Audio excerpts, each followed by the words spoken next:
as we get set another week. Man, already, what are we, 9 days into February already? Yes, we are. Man alive. So we had a relatively fast January. I don't think I successfully jinxed that. I know you were worried that one time. Yeah, I did. I don't like when you talk like that. January was fast. February, I mean, we're almost halfway through the month. Here we go. We're on the 9th. Yeah. It's unbelievable. Yeah. So, you know. Well, looks like somebody did some shopping this weekend for new Florida State gear. So I had the hat, but the baseball shirt I needed, and I went in and asked Tara at Garnet and Gold if I could swing in and just get a couple of shirts.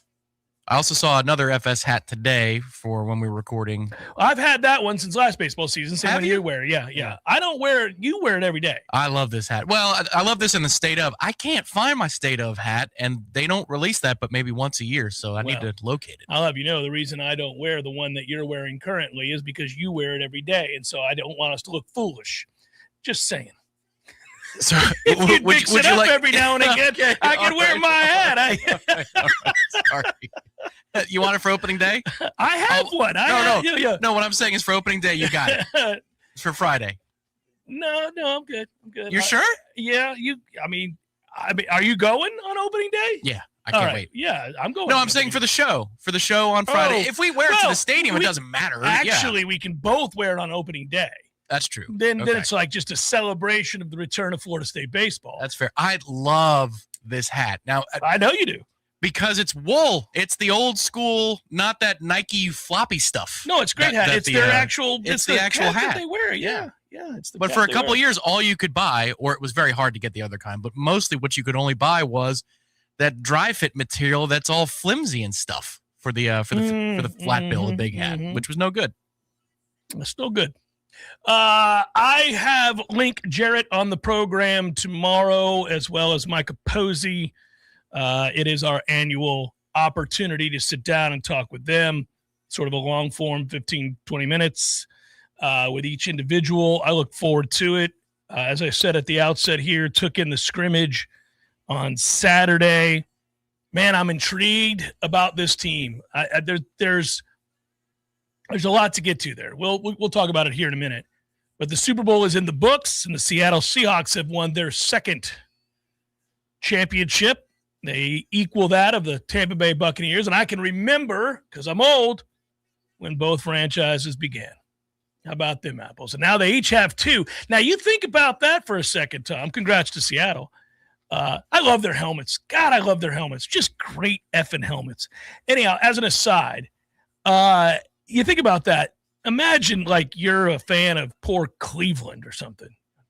Son of a bitch. The Bucks, the Saints, the Seahawks, they're all out here. I mean, it's got to hurt. That's just a running kick to the boys. Detroit, there's a big picture conversation to have here. We always put a ribbon on the Monday after the Super Bowl. You look back at the season that was, the good, the bad, the ugly, everything in between, what your franchise is doing, how to project. Every year there's 4 to 5 new teams in the playoffs. So there's some teams that were not in there this year that most assuredly will be next year. It's one of the reasons the NFL does so well is that every team's fans can rightfully say, well, we might make it next year. Maybe not to the Super Bowl, but the playoffs, because it happens all the time. Well, goodness gracious. The Patriots won 4 games a year ago. They just played in the Super Bowl. So we've seen this, right? You could be a fan of, Arizona, and you might make good choice. Yeah. You might make the playoffs next year. Who knows? But the point is, we now have that one in our rear view, and we can kind of look back on what was. And I still always think about those poor franchises that are like, have either never been there, never even been to one, and certainly haven't won one. And then they get to watch relatively newish franchises amass multiple Super Bowls. And it's gotta hurt your feelings a little bit, just as an aside. This one was a no doubter. And, we wondered, I guess I could start a lot of places, but the Patriots gave up in the postseason 21 sacks, which is pathetic. They forced, now think about how good your defense had to be, if you're the Patriots, to get to the Super Bowl, considering that you gave up 21 sacks and you forced 8 turnovers on your way to the Super Bowl, and yet your turnover margin was even. Like, think about how bad your offense was for that to be the case, right? And really, I think it starts, you could say it starts with Drake May's injury, which we revealed today. You know, he ends up having basically a total shot before the game. I hope that explains how bad he was. Certainly the other side of that is Seattle's defense was that good. If I'm the betting market, I don't like that. Not one bit. Well, we can talk about that because you're right. That ain't it. That's not how you do it. And teams get fined for that. Although I got to admit, I mean, in the Super Bowl, I'm not worried about a fine if I'm Vrabel, a towel. I'm trying to win a Super Bowl. I kind of don't want the other team to know my quarterback's shoulder is a mess. But anyhow, the real problem they had was, and I'm sure he's going to be great because we've seen him healthy, but Will Campbell was a nightmare for the New England Patriots, and so was Jared Wilson, and that's the entirety of the left side. And, you know, we kind of can't have that where you're just getting bitched on every play in the Super Bowl. Will Campbell, the rookie, Jared Wilson, the rookie.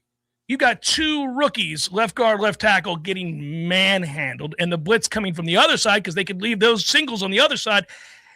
Long day at the office. A long day at the office. No time to throw. It was under 2.6 seconds average time to throw, which is nothing. It reminded me of watching Jared Verse going against Julian Armella in practice. That's what I thought. It's honestly how I felt when I saw it. That is a great analogy. I remember that vividly. And it's rep after rep, and you're going, he keeps on either falling to the ground or getting shoved back into the quarterback.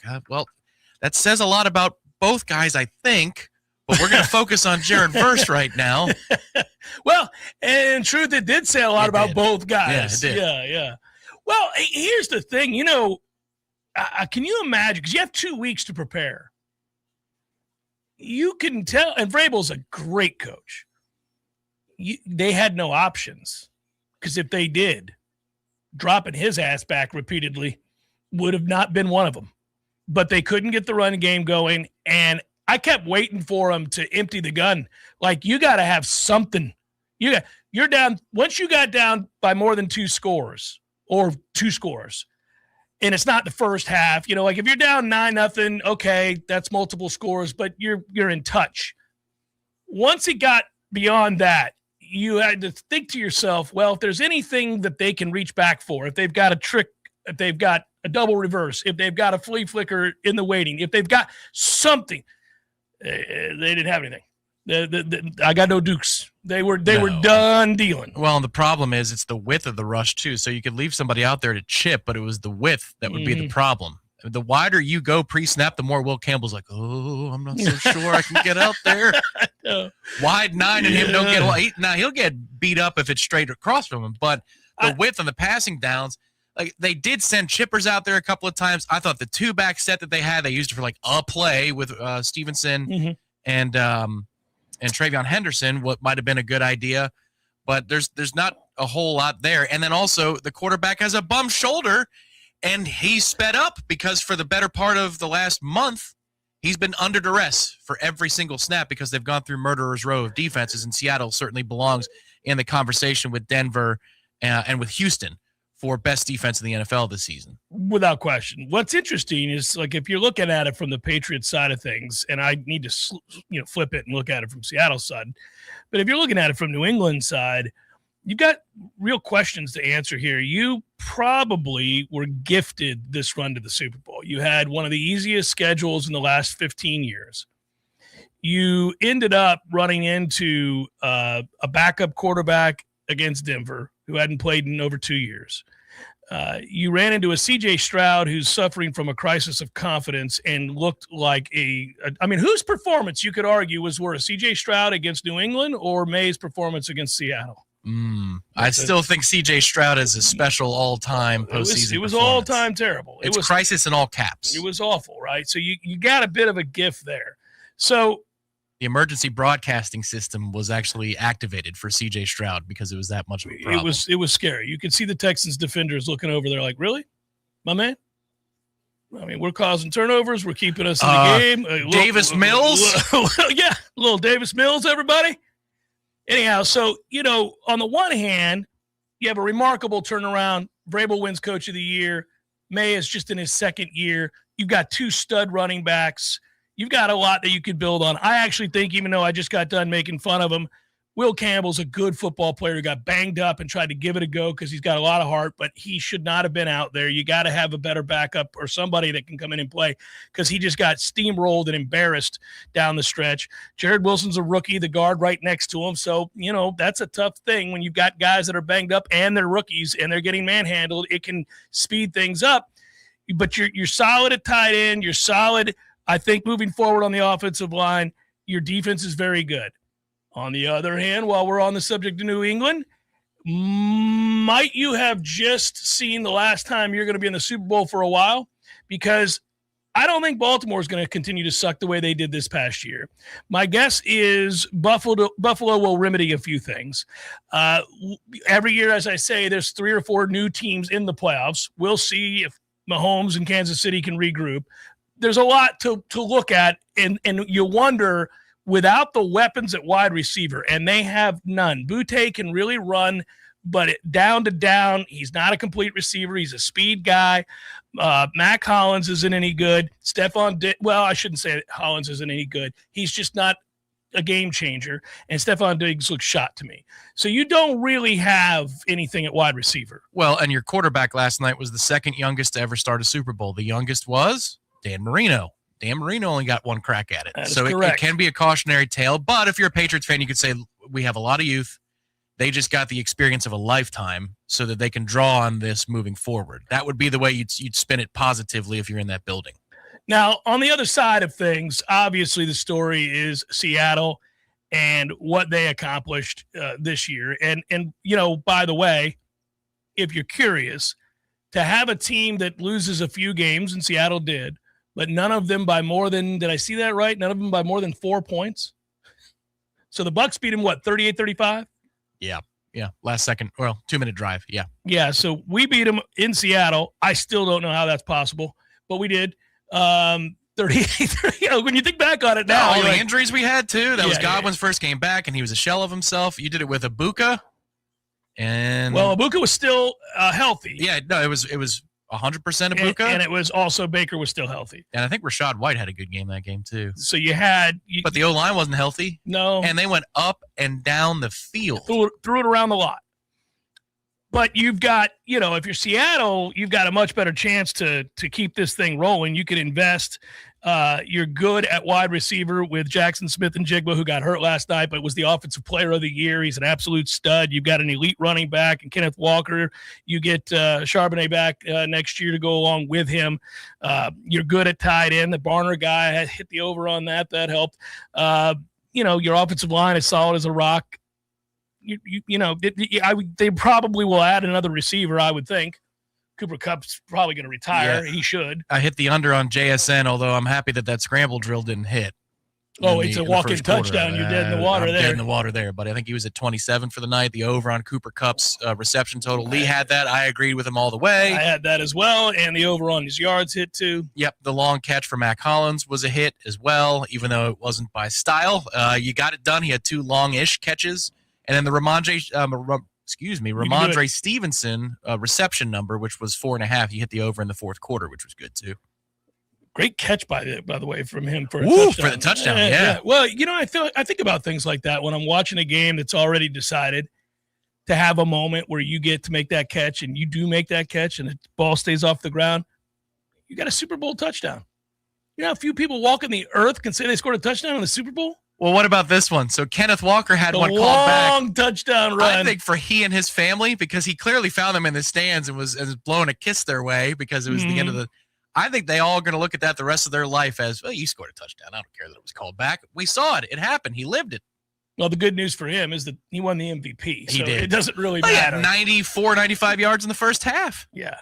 The quietest 94, 95 yards and a half of football you'll ever see. They didn't really need Sam Darnold to do much. He didn't have to. And, for that matter, he really didn't. Some check downs at running back, couple shots to the tight end.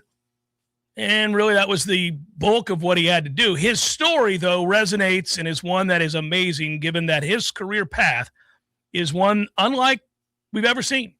There have been guys that were considered dead in the water in their first couple of years in the league, not very good, resigned to being a backup somewhere, and then they get a second chance. Very few guys have been on a multitude of teams and were in year 8 of this experiment. 2018 is his draft year. It's 2026. My man looked dead and buried. He has the revival in Minnesota where he pukes all over himself in the biggest game of the year. He goes to Seattle where their coach, who is an awesome young coach and not going anywhere anytime soon, decides, we're going to have to move on from Geno. I don't think Geno's going to get it done for us, even though we're a playoff team and we're winning 10 games. I don't think this is going to get it done. Smart move. He goes and says, I'll take a chance. I've seen enough, and we have enough, and we have a really good defense, so I can bring him along slowly. We'll be okay. We got a running game. We're solid at tight end. I got an elite receiver. We're going to be okay. I don't need him to be a superhero. And really, through much of this year, he wasn't. The greatest thing to happen to him is the fact that during this run, you had to beat the second best team in football. It wasn't the Patriots. It was the Rams. And the Rams, had they been there last night, would have beat the bejesus out of New England. And we knew it. It's one of those rare moments where you're watching that game and you say ahead of time, well, here's your Super Bowl. And it plays out exactly that way. And when you see the spread and you question, why is it so low?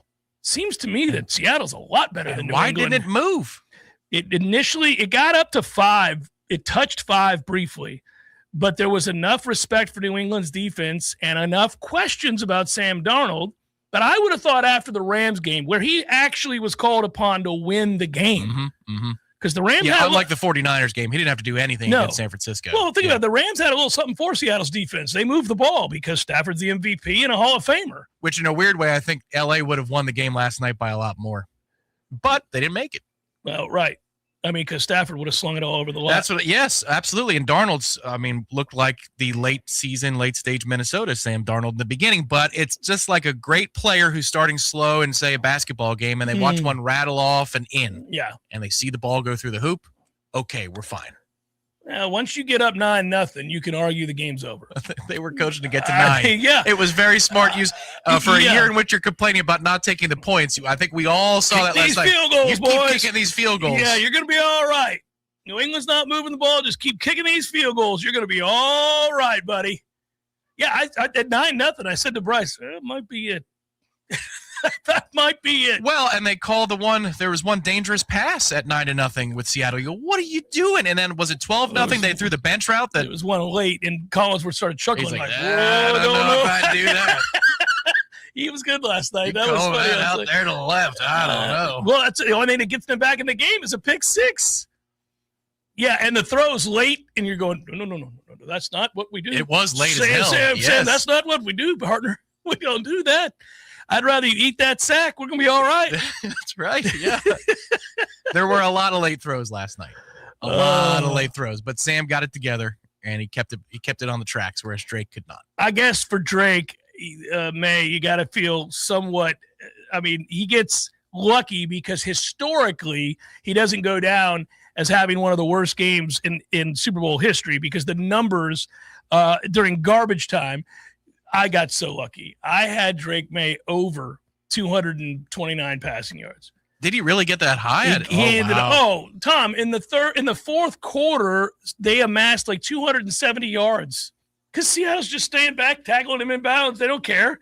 And I'm watching these numbers go from like 70 yards for the game, and now he's over $150. Now he's over $180. Now I'm like, come on, buddy.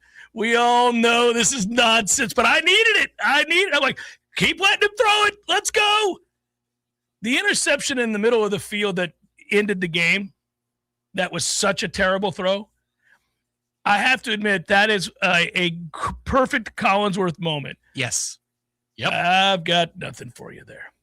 That's just a nice way of saying that is as bad a throw as you'll see in the National Football League. That was his best call of the night. It made me laugh. I got nothing for you there. Because when you watch it again, you're like, buddy, That can't. That's the kind of stuff we can't have that. That looked like some stuff we saw at Florida State last year. Well, it looked like what Beck did at the end of the national championship game. You're like, well, you're throwing that ball. Why? Where? Why? To whom? For what? I can't believe it. I don't know. Florida State basketball keeps it rolling. Can I get a beep beep? Am I going to get a beep beep? What's the trolley? Ding ding. Ding ding. The trolley's ding ding. But the CBI is the beep. CBI is the beep. We might be going to the beep beep. I don't think we would say yes, but the beep beep is in play. Is the CBI still a thing? I don't know. Live Spectator, is the CBI still? You're asking the right guy. Is it still a thing? It's Jeff Cameron Show 93.3 Real Talk Radio, Warchant TV.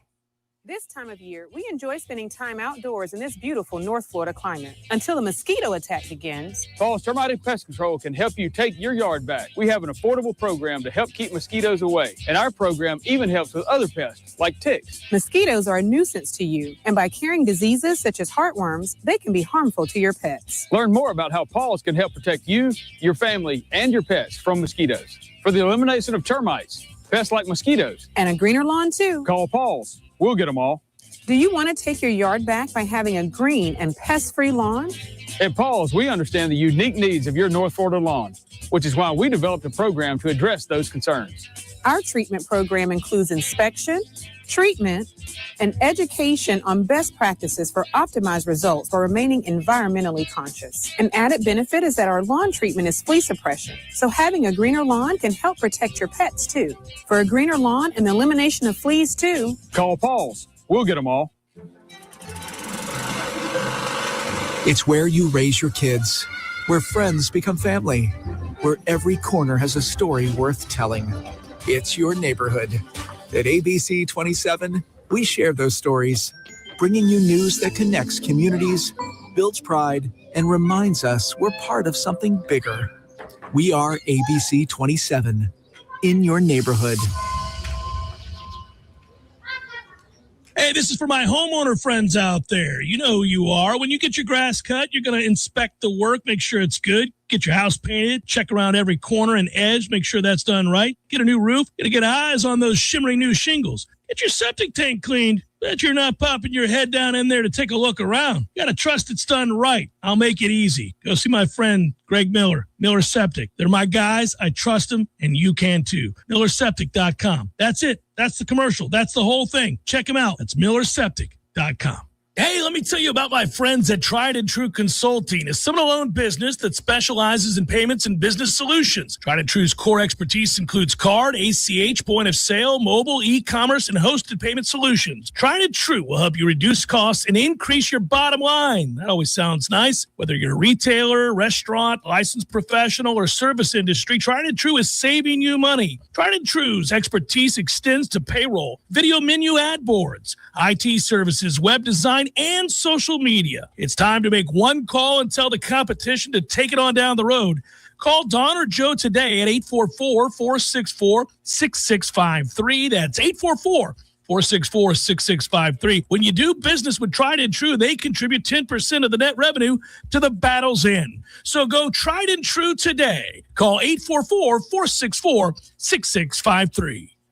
Hey, no fans, our partner ISF Inc. is a national management and IT consulting firm located right here in Tallahassee, Florida, solving the future for state governments through strategy, process, and technology. As a trusted advisor for state governments, ISF knows the importance of defining a clear and detailed strategy. Our friends at ISF can help your organization create a strategy that sets you on a path to success. ISF, your vision plus our expertise brings your brilliant ideas to life. Visit ISF.com to learn more. ISF, solving the future. From the championship stage to coaching change and everything in between, Warchant.com remains your home for the best FSU football coverage in the business. Brutally honest columns and features, market-leading multimedia presence across video and podcast, the largest FSU fan community with a staff that combines for over 100 years of experience covering the Noles. When change comes, Warchant.com is your home for analysis from every angle. Warchant.com, your ultimate Seminole sports source. Sign up today. The Jeff Cameron Show is a production of the Warchant.com Multimedia Network. Check out warchant.com today for the latest news inside Florida State athletics. That's warchant.com. Now, back to Jeff on Real Talk 93.3. So, ask and you shall receive. Thank you, live spectators. So the beep, the CBI does not take major conference schools anymore. They were probably turned down enough. We're going to stop asking. So David brought up what was it, the tournament that Fox did last year or sponsored, whatever the hell that was. There were some sorry-ass teams out there. Maybe we can be a part of the sorry-ass group that plays out there. In Las Vegas. You've been talking about needing to be out in Las Vegas. Las Vegas is reeling a little bit, man.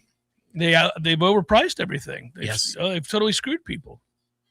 You know, when I went out to Vegas, when I went to the Sphere, which was incredible, but I commented then that it had changed a lot, that the prices were outlandish, and a lot of the perks of Vegas, where you get all bunch of free stuff as long as you're sitting there gambling, that's all gone, man. They screw you. They're not giving away a lot of anything anymore. Sports gambling in general certainly hurt their bottom line in a big way, significant way. But their prices too. They outkicked it. Well, we are in a time without turning into the rest of the day part of income inequality, and you see all and nothing, you really do, just in a tiered price structure. A lot of nothing. Extremes, yeah. So it is that Florida State played a basketball game on the road against Notre Dame in that dump of a town, covered by snow, so I saw. And that actually beautified it, Tom. It does. It makes it look more peaceful. Yeah, it does. I knew, this made me laugh, as I watched that game with my dad, and then I thought about the grilling that I was going to be doing. I had fish, I had steak, I had shrimp, I had all kinds of goodness out on that grill Saturday. Does your dad give you a look of sincere approval and pride when you grill for him? Yeah, because that Saturday we had perfect weather, and I said, you know what? I'm going to go to the baseball scrimmage. I'm going to get a good look at this baseball team, this lineup, the arms in the bullpen, the rotation, the whole thing, couple hours at Hauser. And then I'm going to come back. And by then, it was scheduled perfect because I think it started close to 1 and we were done by 3. And then the basketball game starts at 4. It's a perfect day. So I say to my dad on the way home, when I start the grilling, it's an all, I'm in. We're doing some things. I'm just going to keep bringing stuff in. So I told him I'm getting, chimichurri skirt steak. Oh, yeah. I got the burgers. I got some dog sausage. I had register sausage. I had the shrimp, and then I had big old fillets of fish, and I was good to go. And then some vegetables because my wife will complain if I don't cook some vegetables. So they are delicious on the grill. Yeah, what isn't? Yeah, it's true. So I knew that it was going to be me coming in and out of the house all day during this basketball game. So we get off to this start that is just unsightly for those poor Notre Dame fans who shuffled in to watch their sorry-ass team. And they sat down and they thought, well, at least we're hosting another team that's not very good. Maybe we'll knock off Florida State. But it's 15-2 before you bat an eyelash, and we're just steady draining threes. And I'm thinking, I don't like it. Most people would celebrate that start, not me. I said, what's going to happen. I know how this is going to work. Slowly but surely, they're going to chip away. We'll go through one of our patented cold spells. Well, we'll settle for a lot of threes because we've started hitting a lot of threes. So we were 5 of 6 to start the game. So then they're feeling it. And sure as hell, we go on that stretch, the aforementioned cold spell, 3 of 11. And even when we were 3 of 11 in that moment, the score was 22-9. I'm like, all right, well, maybe Notre Dame's just that bad.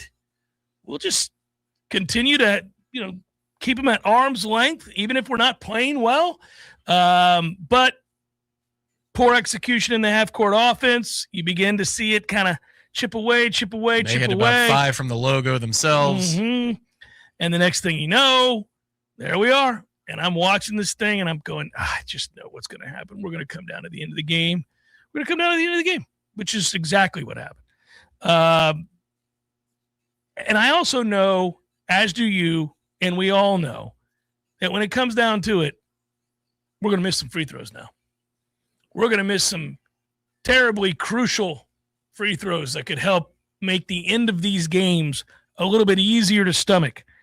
And luckily for us, they had a center at Notre Dame, Carson Tout or whatever his name is, Towt. God bless him.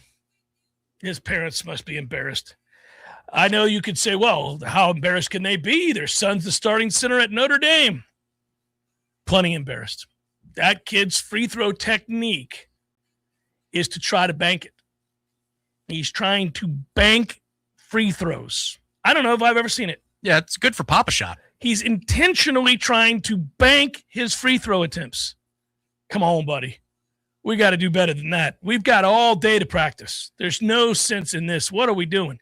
And it leads to some ugly ass misses. But what you get concerned about when a guy is trying to bank free throws in, that thing can go shooting off any which way. Trying to gauge whether or not you're going to get that rebound is pretty tough. He is on the season coming into the game. My man was shooting 43% from the line. 7-year-olds can do that. What are we doing? So we fouled him rightfully, and he bricked both of his free throws late when the game was 77-75. And then we were able to go down, and, you thought, oh, we're going to be in good shape. Wiggins is a 88, almost 89% free throw shooter. Missed them both. I said some ugly things to the basketball gods in that moment because I thought, well, you're just trying to lose. But Notre Dame and their coach have some questions to answer. They reinserted this deadbeat of a free throw shooter into the lineup, and we immediately fouled his sorry ass. Way to go, Luke. Rightfully done. I don't need to sit around and let somebody shoot a three. Foul that sorry ass. And they did. Actually, I would do that if I were a coach, and it would be, unbecoming. But if there was somebody that bad, I'd say it so the whole arena heard it. Foul his sorry ass! Very loud for everybody to hear it. It would be so much, it would be cruel, but it would be fun. 42 sucks, foul him! How much fun would that be? Anyhow, I don't think he screamed that, but he did point to him, which is enough, right? Imagine. It's the same message. Yeah. Imagine. A little more couth to it. Imagine when they break the huddle and you wait. You break the huddle, you can't believe your eyes. Like, yeah. He's checking in. He's in. Yeah. He's in. Yeah. I mean, it made me laugh. I would be yelling it. Touts in, foul his sorry ass. We got this, boys. Anyhow, they fouled him. He missed the free throws again. I'm a Notre Dame beat reporter. I'm like, my man, what was the reason for having him in the game? In that situation? Right. Yeah, you're not talking to the kid when you say my man. Yeah. No, I'm talking to the coach. What are we doing there? He's intentionally fouled. He bricks both free throws. Florida State gets the ball back. Still 79-77. 17 seconds left. Somerville's normally a good free throw shooter. He misses one. I'm just so tired of us missing free throws. 80-77. Then we intentionally fouled Notre Dame, so they couldn't get a three-point shot off. That was really smart. That was Steen's fifth foul. I like that kid. He plays really hard, kind of gets the most out of what he is. And then we brought in Maluk late in the game. He hadn't played a single second, and the young man made both free throws when he got fouled. He was intentionally fouled. He's only 50% on the season, and he made them both. Good for you, young man. Regression for the team. There we go. And that put us up 82-79. We subbed him back out. Notre Dame couldn't make the shot. Florida State wins. It's crazy. The funny thing is, when you look at the overall percentages, and it is frustrating. Wiggins had 22 points and was 8 of 15, and McCray had 15 points. Not a great shooting night for McCray, but he had 15. We shot 38% from the field. Not going to get it done, especially with the way that we started. But we did have our best three-point performance in an ACC game this year. We shot 40%, and we shot 37 of them. So, all right, I'll live with that. Yeah, we had 10 twos from the field and 15 threes from the field. And a lot of guys made big shots in this game. Of course, Wiggins, number one across the board. Right. From the perimeter, from the post. But Somerville hit a key three, I thought, in the second half before this thing got squirrely. It was 55-51. And then Swinton hit a really big 3 from the corner as well. McCray had a couple of big buckets, one of which was a 3. But you just saw different guys when there was pressure, on the road, game pressure, and they had a decent atmosphere there because everybody wanted something to do. Yep. That they hit big shots. And I know what we're talking about down the stretch with the free throws. I'm just saying in the offense, in the half court, that's good for a lot of guys' confidence. And now you're looking at a team that's 11-12 and 4-6 in the conference, and you're looking back at that Wake game and going, the SMU game. They almost won the SMU game as well. They're kind of right there. Yeah, they're not great. If they didn't schedule like they wanted to play through Murderers Row right now, we could have 14, 15 wins and 5 wins in the conference. I don't care because this was never going anywhere this year. What I wanted to see, I'm seeing. You're beating some of the teams that are bad in the lower half of the conference. You were game against North Carolina and Duke, who we just watched play over the weekend as well, and I actually watched that game. Tom, I know you didn't see a second of it. No. Yeah, I watched all of it. So I know you didn't. It was a crazy game. Tale of two halves. First half, Duke dominates North Carolina there, and then in the second half, North Carolina dominates Duke and wins it late. Anyhow, long story short, watched a lot of college basketball this weekend, Tom. I thought of you. You were thinking, oh, man, what is going on with Cameron? Not the WM? You're watching basketball instead of the WM? I watched plenty of WM, but there's basketball on at night. Yeah. So I was watching the late games. I watched the Kentucky game. They came back and won. Okay. Against Tennessee. Tennessee had a big lead, blew it. Kentucky stormed back to get the win. We are all leaning on Big Daddy J for the tournament. That's what we're doing. I've been watching quite a bit of college basketball in the last 2 weeks, and I didn't start the year that way. But, you got to help ease the transition from football being over. Yeah, I'm all in on the golf. Won some money on the golf this weekend. My man, Siwoo Kim, cannot make a putt when he needs it, but he's a steady top 10 pick if I've ever seen one. Love me some Siwoo. Anyhow, I pick Siwoo every week. I'm just going to keep picking him.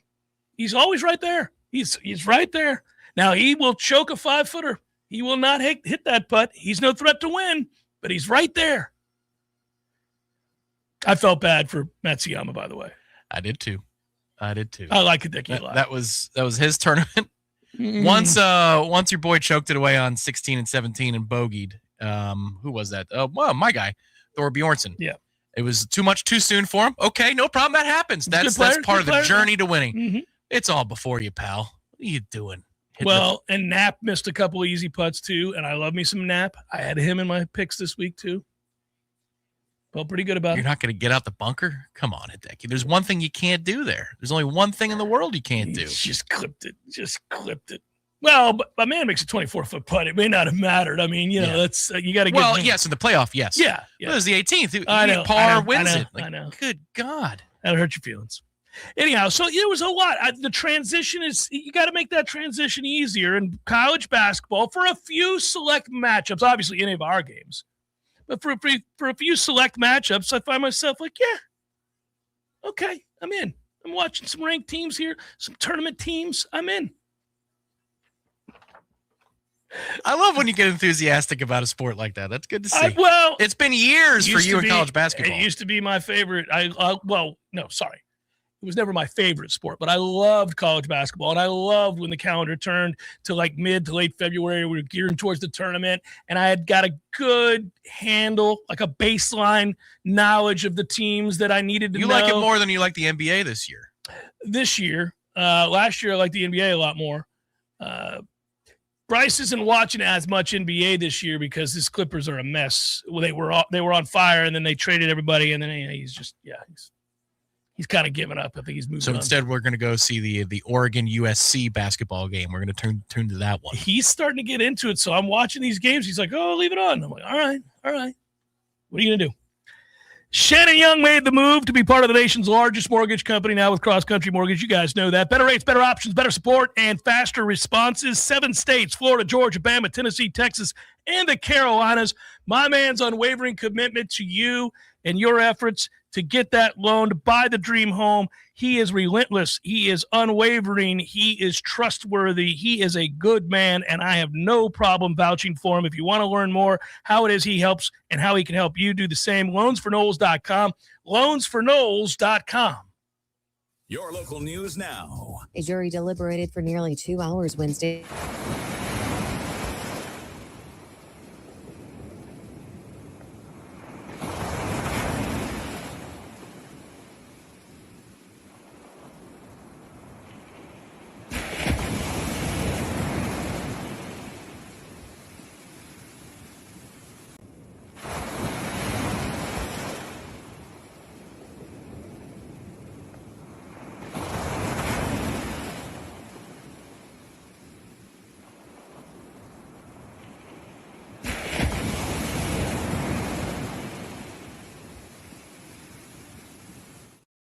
February 16th. This is Rachel and A with Real Talk 93.3 Local News Update. Brought to you by Macklemore Systems, Tallahassee's go-to Mac store. Check them out online at MacklemoreSystems.com.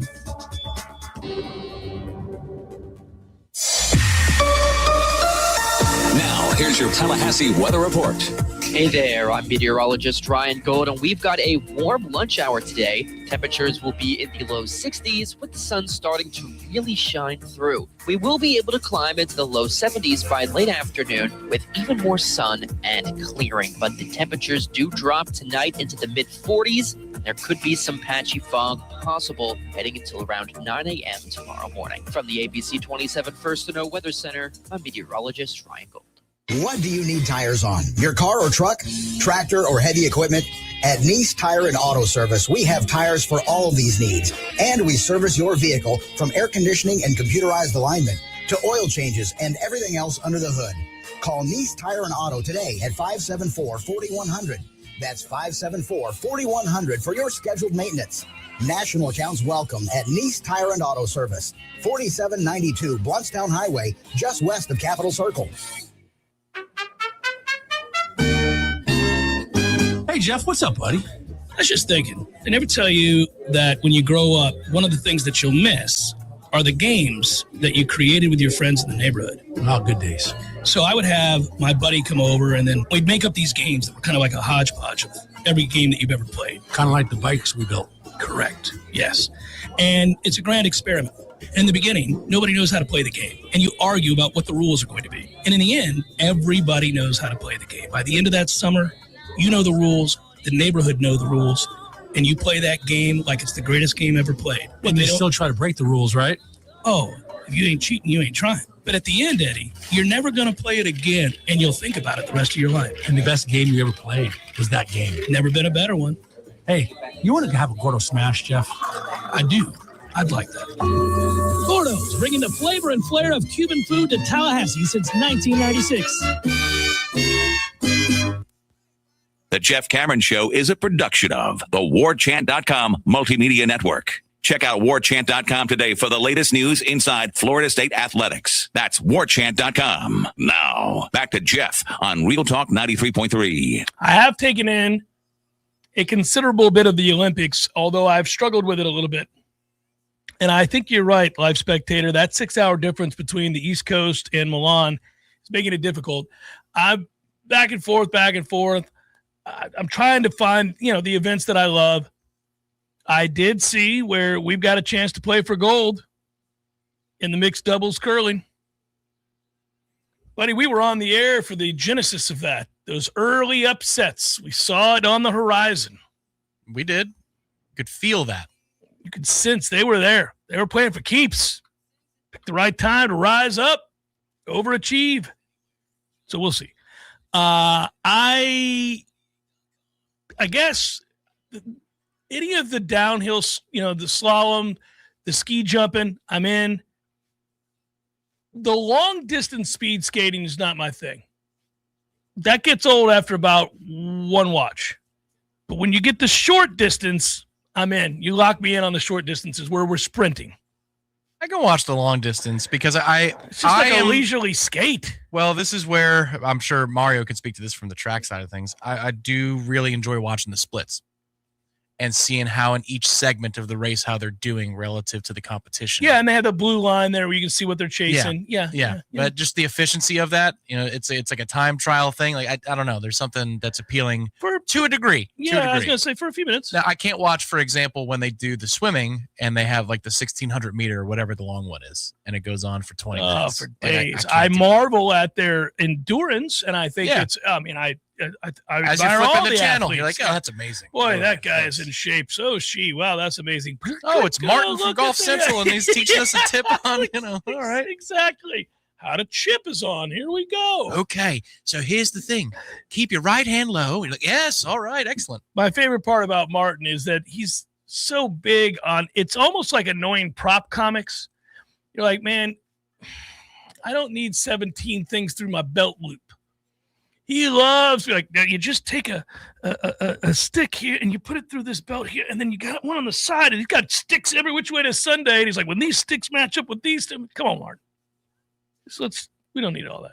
You just take a crutch, you prop it under your cheek, and you try to keep it there as you're swinging the whole way. Just try and keep it right there attached to the cheek. Have somebody swinging the stick over your head, so if you stand up, yeah, it's ridiculous. Today's special guest, George Whitfield, quarterback coach. Yeah, but I obviously when we start getting into bobsledding and all that, I'm locking in.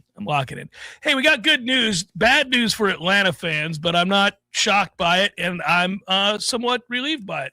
The young man who they drafted in the first round, and at the time that they drafted him, we thought, if he stays out of prison, that's going to be a problem for us in the NFC South.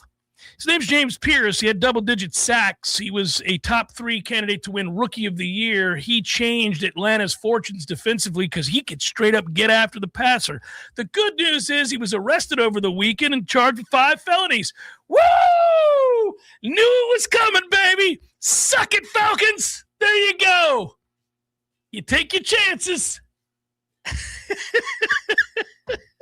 Right after the awards show, my man crashed his vehicle into one that was being driven by a WNBA player. And he did so multiple times. Then they chased after him as he was trying to evade arrest. And when they caught up to him, he started wrestling cops. Ain't good. And he's charged with 5 felony charges, including aggravated battery with a deadly weapon, aggravated stalking, aggravated battery of a law officer. Time is nigh for you, Mr. Pierce. All right. You know how you're fond of saying grand opening, grand closing in Atlanta for a pass rush. You know you're fond of saying that Chicago is the best boo. Very hearty boo. Oh, their boos are fantastic. Yeah. That was a hearty woo. That was a true celebratory woo right there. I was mad because I remember on draft night when they took him, the whole thing came down to whether or not anybody would take a chance on him because his skills are unquestionable. And he played at Tennessee. We saw him play at Tennessee. And he was freaking awesome. And he's 6'5", 250, and he's twitchy. And I remember thinking, man, Atlanta threw caution to the wind because this is a league of mercenaries. This is the Tom Lang approach to drafting. This is it's the League of Mercenaries. We're not really worried about all the things that accompanied him from Tennessee into the league, so long as we think he can kind of keep it together a little bit once he's in the league. Can my opponents draft him? Yes. Will I get fired if I don't? Yes. Is it possible that he, becomes a difference maker in NFL games in terms of getting after the passer? Yes. So they did. Oh, what a shame. What a shame. There's a part of me that likes it even more because he revealed he would be successful and is good.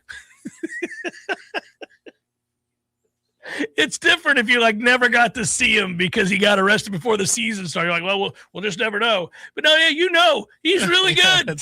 He's really good. Just reminds me of The Replacements. They get the guy out of prison and the name has changed. So doesn't he look familiar to you, Pat Summerall? He does, John. He looks remarkably like him. Yeah. They're saying his name is not that at all. Yeah. No, that was funny. I read that story and I sent it along to my Falcons friends. I took the link and I was like, well, tragic. Forward. If Noel Kev is here today, he hears you loud and clear. Come on, Noel Kev. Yeah, the one response I got from my buddy Jeff, I sent it to him because he's a huge Falcons fan. He's all things Atlanta. And I was like, oh, tragic to see 5 felonies being handed down to your boy. And he just went, we can't have nice things. And that's not like a simple possession felony where Coach Cameron would be like, well, what do we do? Right. Those felonies read really those felonies are problematic. Like, we're going to do some time is what those felonies read. You want to wrestle cops? Okay. Well, and you're smashing your girlfriend's car repeatedly with your car? Yeah, we're going to go away. Yeah, he had 10.5 sacks and a forced fumble and was quite the difference maker this year for the Atlanta Falcons. Yeah, I because I'm like you. When bad things happen to teams in our division or rival teams, it's a grain of salt because I understand it can happen to any of us, but meaning our teams. But then secondly, I always read, I'm like, well, what kind of felony is it? Not all felonies are created equal. Like you said. We could get a plea deal here. It's a misdemeanor. He's out for a quarter. If I see felony, my man was pulled over to the side of the road buying some Coke or something, I'm like, he's not going to do any real time for that. He's just going to plead that, he's got a drug issue. They'll send him off to rehab. He'll be all right. It's slap on the wrist. But sometimes it's like the energy that our buddy Dan from a restaurant around town had for his July 4th party. A guy came over with a cannon for it to celebrate, and it was a revolutionary cannon, and he shot it off in the front yard, and Dan goes, you got to go, man. Yeah, I don't even. What are we supposed to do? You got to go. You got to go. Yeah. That's what this is. Yeah. You got to go. I mean, we've got some problems now. That Atlanta front office must have been like, God, dog. Hour number 2, forthcoming. Stay with.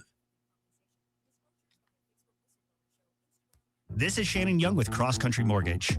You've probably heard the saying, marry the house, date the rate. Here's what that means. If you love the home, do not wait on the perfect interest rate. You can always refinance later, and I can help you plan for that from day one.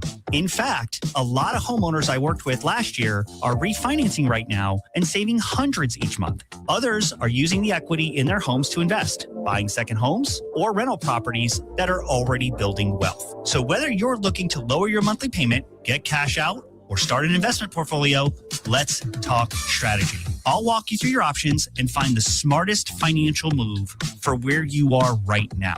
You can find me at loansforknowles.com.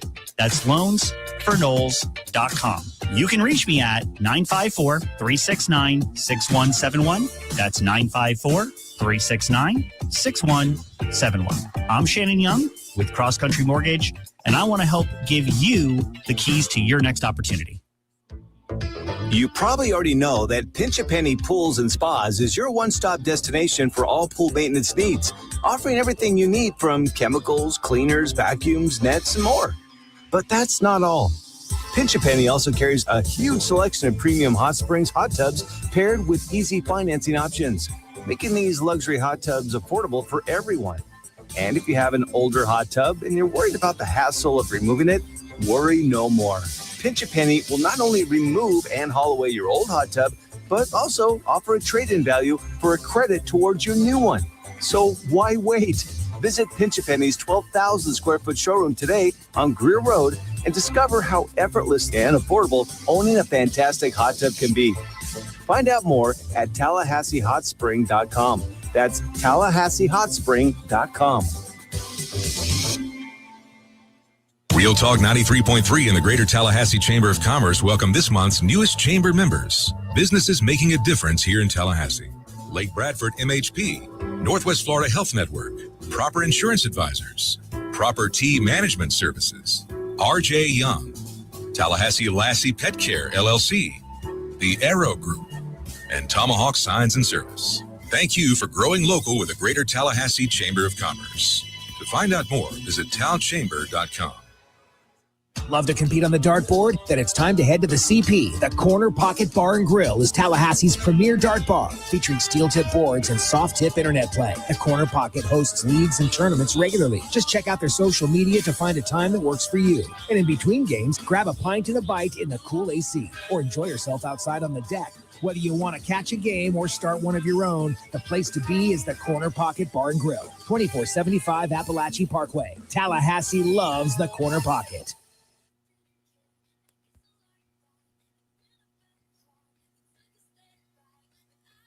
Coming up next, more of the Jeff Cameron Show.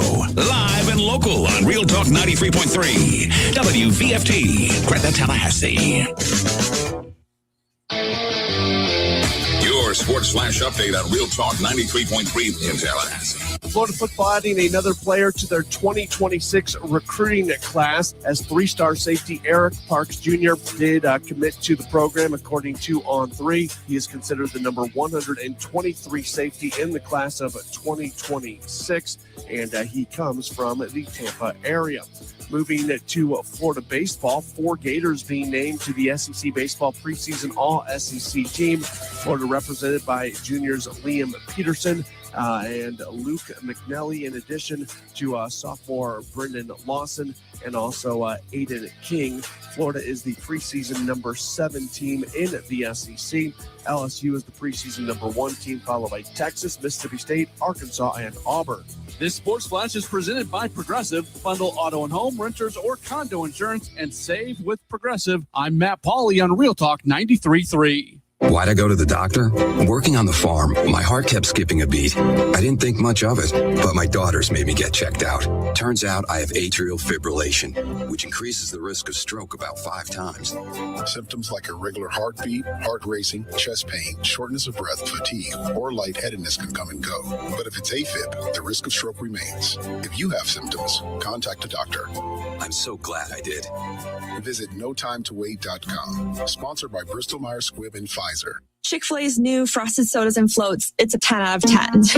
Hey, this is Lizzie, a team member at my local Chick-fil-A. And a little thing I love about the Chick-fil-A chicken sandwich and new frosted sodas and floats is how well they go together. You will love having your favorite soda blended with our creamy ice stream to make a new frosted soda or float. With the mix of the ice stream and soda fizz, it's so delicious, I call it Fizzalicious. Order a Chick-fil-A chicken sandwich and a new frosted soda and float at your local Chick-fil-A restaurant. Real team member paid for their testimonial. T-Spark Enterprises, roofing and construction services. T-Spark, T-SparkConstruction.com. We conquer all peaks, we fix those darn leaks. Call 850-766-1340. T-Spark Enterprises, roofing and construction services. T-Spark, T-SparkConstruction.com. License number CCC 1331204. You probably already know that Pinch a Penny Pools and Spas is your one-stop destination for all pool maintenance needs, offering everything you need from chemicals, cleaners, vacuums, nets, and more. But that's not all. Pinch a Penny also carries a huge selection of premium hot springs hot tubs paired with easy financing options, making these luxury hot tubs affordable for everyone. And if you have an older hot tub and you're worried about the hassle of removing it, worry no more. Pinch a Penny will not only remove and haul away your old hot tub, but also offer a trade-in value for a credit towards your new one. So why wait? Visit Pinch a Penny's 12,000 square foot showroom today on Greer Road and discover how effortless and affordable owning a fantastic hot tub can be. Find out more at TallahasseeHotSpring.com. That's TallahasseeHotSpring.com. Pay-per-view fights can ring up big bills, especially since in the Octagon, there is one every few weeks. That's why the 7th Hill Tap Room right downstairs from Corner Pocket Bar and Grill carries every single fight. Plus, unlike most pay-per-view bars, there's no cover charge. And drink specials, too, like $3 select domestic beers and more. And if you enjoy international soccer, 7th Hill opens early. $2 mimosas on Sundays, anyone? The 7th Hill Tap Room, 2475 Appalachia Parkway, just downstairs from Corner Pocket Bar and Grill.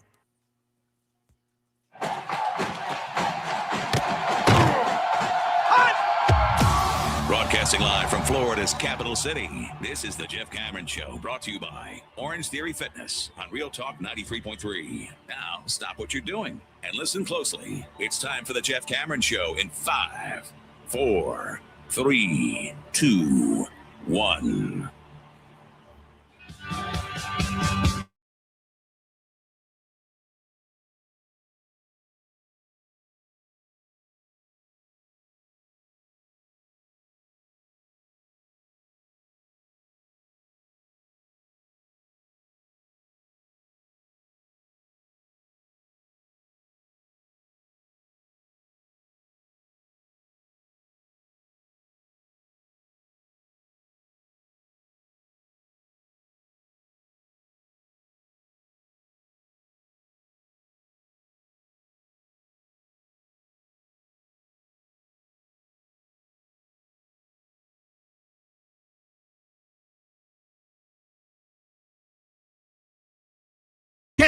Until we get to spring football, and really, I don't think we'll have cause to think much about the sport for the next several weeks, right? We'll all make the transition together and think about baseball, think about basketball, a little bit of hockey, the Olympics, all that stuff. Yeah, good to go. Yeah, this would be a good week for the NHL to be on television for momentum, but I agree.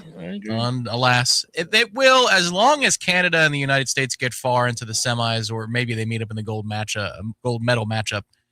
You can do well for the sport. But if one of them gets upset for whatever reason, and you're looking at Czechia versus Canada or Finland versus the United States, the ratings will plummet. Yeah, not good. Yeah, not ideal. I got a chance, and I'll talk more about it next hour, but I got a chance to go over there on Saturday to watch baseball and to attend said scrimmage and really enjoyed it. And it's left me with all kinds of questions. That's why I'm excited about the idea and the fact that I get to talk to Link Jarrett tomorrow. And I get a chance to talk to Micah Posey tomorrow. You know, it's interesting, Tom. We would both say this is an important year for Micah. Yeah, absolutely. In terms of the way the season starts for a pitcher and the way it ends, do you see enough guys trending up, getting better? Pitch sequencing, bullpen usage, and that could be slotting roles. It could be just having enough options, period. Yeah, there's a lot of moving parts there for the pitching staff. They had, for me, I got excited about, if you're going to project and you're going to kind of guess what you think the rotation might be, I've said before that I think I got a pretty good idea of what they're going to do. But at the same time, it seems reasonable. Most people would guess Mendez, Beard, Moore. I saw Bryson Moore yesterday, and he looked good. He's big, strong kid, threw 60 pitches, I believe the number was at, and struck out 5 consecutive batters at one point and was really good. There was a lot to like there. It's interesting. Anytime you get a kid, we got a kid in Stokes that came over from Oregon. You get the kid come over from Virginia, who I'm talking about now. You got all these different guys, and you're going, well, those are good programs. And you start looking into what happened. A lot of times there's either a coaching change or an injury setback, and they're 2 years removed or whatever it might be. But you like the quality of the clay, as we say. You had something there. They've got plenty of guys that, the Cole Stokes kid throws really hard. He wasn't great. If you're looking at his outing, he had a hard time getting outs, but he got a little unlucky. But the fact that he was throwing the ball 96 to 98 miles per hour, there's plenty of what for there. I'll say that. And he has a sinker that he throws with it. It seems like this team has a lot of potential at the dish, a lot of potential bats with good power and good ability. But, and you tell me if I'm wrong because you got the lowdown this weekend, defensive versatility for this group, position versatility, they're a little thin. I think that if you're trying to marry production at the plate with defensive prowess, like they might be okay for defensive substitutions late in the game, but they're a little bit awkward in how they're laid out right now. Is that fair? I would tell you that I think infield defense, we're going to have a lot of conversations about how good can they be. Last year, up the middle, you had an elite tandem at shortstop and second base. Obviously, Lodis to Ferreau was a guaranteed out. You made plays that a lot of teams couldn't make. There was range. There was a sort of a savvy to turning the double play that they had. It was a nice marriage, and they both could really go get it. And so I thought you couldn't take that for granted. You just wonder, you're not going to be that strong. Nobody will be. I mean, you lose those two guys, you can't replace that. But can you be an above-average defensive team still? These are questions we can't answer until we start seeing them play. I mean, I obviously think we're going to be in a situation where Cal Fisher is going to play short. I like Cal. I think he's got a strong enough arm. His range is not nearly as good as Lodis. So some balls are going to get through that didn't get through a year ago. You're not going to be able to erase that. Can he make the routine play? I think he can. Can he make, a couple plays here and there once a game where you go, okay, there you go. That's above average. That's all he's going to need to do. You'll be all right there. In your outfield, it's probably going to be Dowd and Delamolier, and obviously Chase. They've got, there's enough pop. They've got to find a way to make sure they can protect Miles, because he is I mean, any team that's facing Florida State is going to want to pitch around him. Yeah, it feels like this is a group that, as the season goes along, you might start to see the lineup go to a very productive, thunderous level. In the beginning, you're trying to find who your everyday players are, where they slot in the order, that kind of thing. But some years it feels like when it starts in February, you might be a little limited on the mound because you got a health problem, or in the field, or in the lineup. This year, it feels like you kind of know what you are defensively, but you might be able to score a lot of runs in a lot of different ways. Like, there's going to be more team speed this year. More team speed they can run. Look, at the end of the day, I wonder if it's this simple. Like, I'm going to keep bringing up Hunter Carnes because defensively he's whatever as a catcher, but he's got real power. He can really hit the ball, and I'm just kind of curious to see what he becomes. How good can he be defensively, and how consistently can he put together the power that he showed through spurts last year? The Paulino kid is a really good hitter. He's got a lot of power, and I'm curious to see what does he get in the lineup. Does he, he's probably not a starter, but is he a DH? How do they get his bat in the lineup? So quite a few bats to choose from. You just got to find places for them to play every day. Stutzer, Sheffield, Paulino, all guys that you're going to want to see how they get them at bats.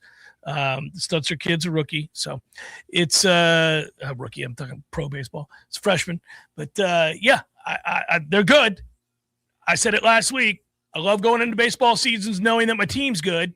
When we're arguing or questioning or wondering about the extent of the good.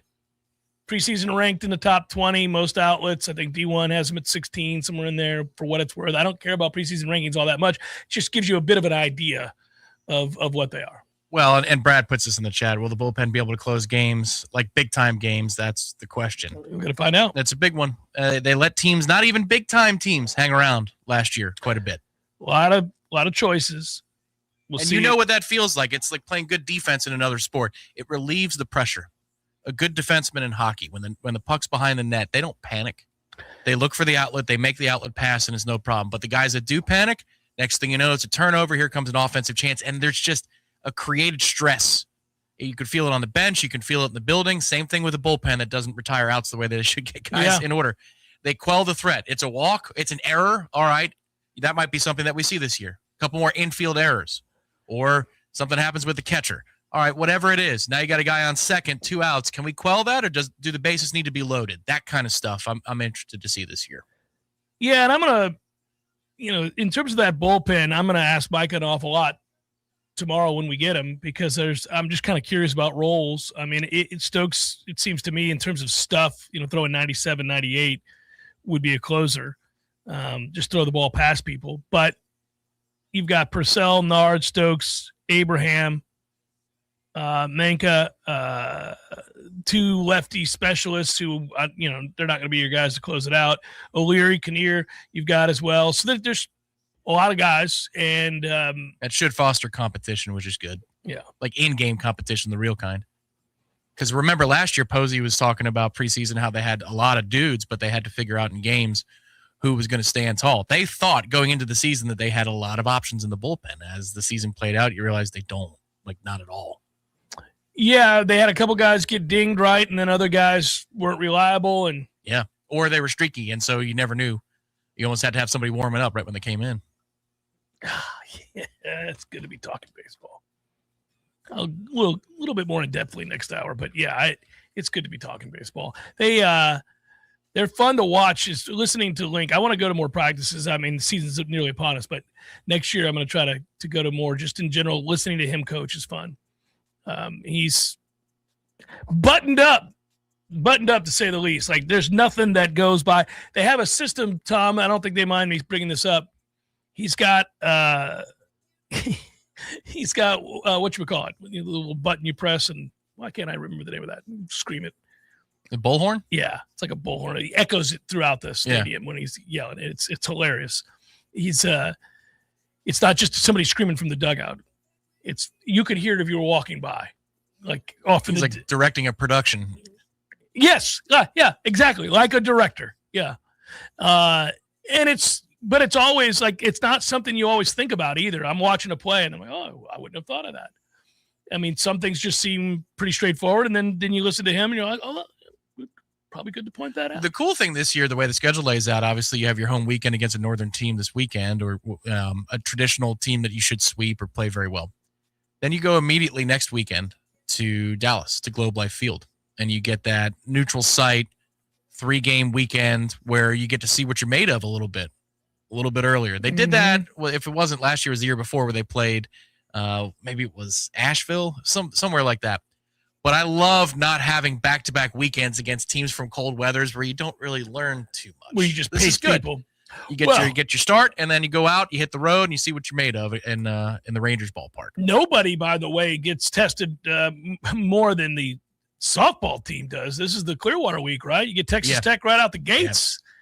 Watch them over the weekend too, and obviously they're just littered with freshmen, all with great promise, but you don't know how freshmen are going to react to playing a bunch of ranked teams in a row. A little bit later for them, but it's stone's throw away from that one property off of Gulf to Bay from Above and Beyond is the Eddie Seymour complex where this thing is played. Eddie Seymour always makes me laugh. The way you say it, where you put the emphasis, it's always good. I don't know if you guys saw this in football. I'm always intrigued by this because I like the process, and I think about it this way, both at a higher level of football and then where somebody's seeking to come from and go to. FCS powerhouse North Dakota State finalized an agreement. They're joining the Mountain West, rising up.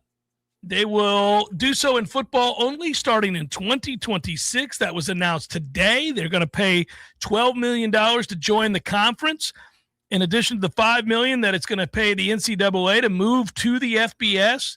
I always like the Bison. I just think it's a cool story. I like their uniforms. I like that they're good in the middle of nowhere.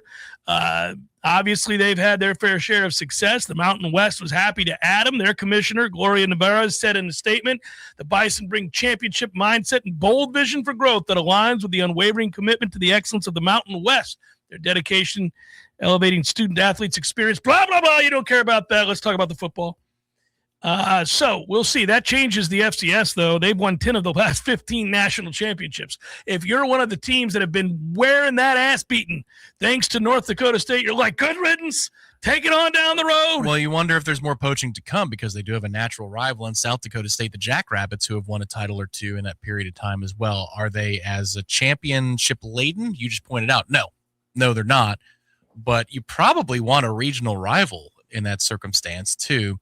Also, what it does to athletic departments when you move even just one sport like this, the budget, the money, all of it, yeah, that's a good investment on North Dakota State's part to spend that many $1 million to reclassify, because it's amazing what happens to what you can do with day-to-day ops when you climb one level up from FCS to this level. So that's good for them. Yeah, and by the way, the way that will look,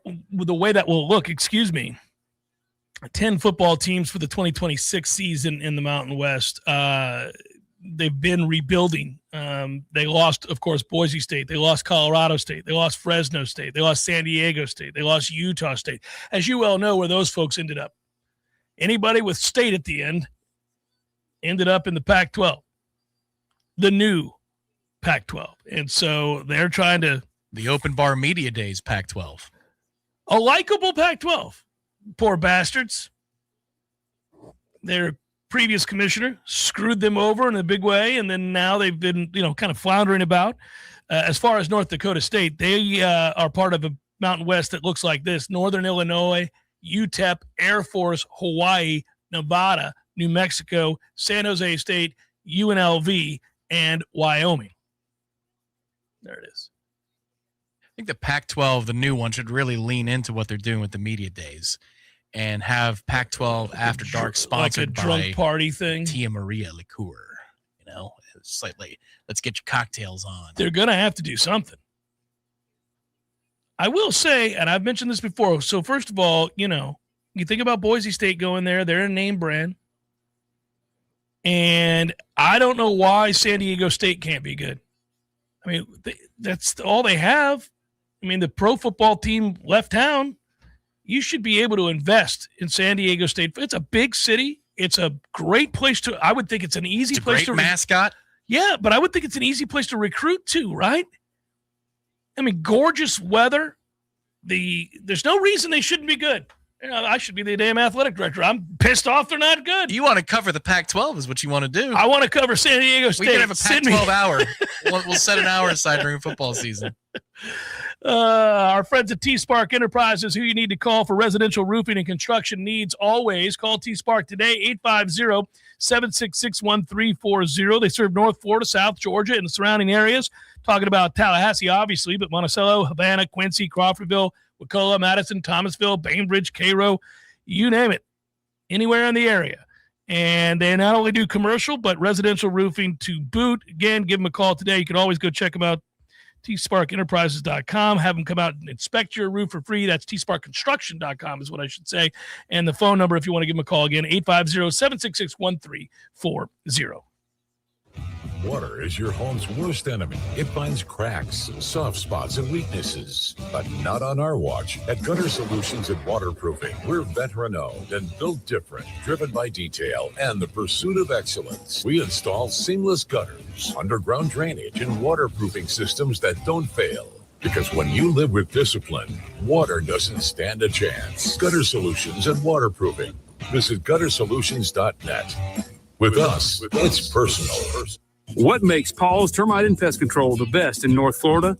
It's our core values, of course, and they happen to spell Paul's. P, protecting you and your pets from pests and your property from termites. A, accept personal responsibility. At Paul's, we realize it's up to us to get things right and strive to do more than's expected. U, uphold company values. Those values include treating others with respect and understanding we represent Paul's Pest Control on and off the clock. L, look the part. As representatives of this great company, we will always make sure that our image matches the character of Paul's. S, support the team. Every job we do is a total team effort to create a supportive workplace. P, protecting you, your pets, and your property. A, accept personal responsibility. U, uphold company values. L, look the part. S, support the team. Paul's core values. They make us the best. For the elimination of termites and other pests. And a greener lawn, too. Call Paul's. We'll get them all.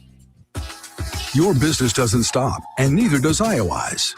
From the trusted owners of Mac & More Systems, IOI's offers 24/7 IT support, cybersecurity monitoring, HIPAA and compliance consulting, cloud data management, phone systems, and full network design and security. For healthcare, finance, legal industries, IOI specializes in keeping sensitive industries protected and connected. Local service, major protection. Visit IOIs.com today and discover why smart businesses trust IOIs. This is G. Deckeroff. In 1979, my friend Guy Moore opened his first store. Over 45 years later, Garnet and Gold is still providing the Seminole Nation with unique ways to show their spirit.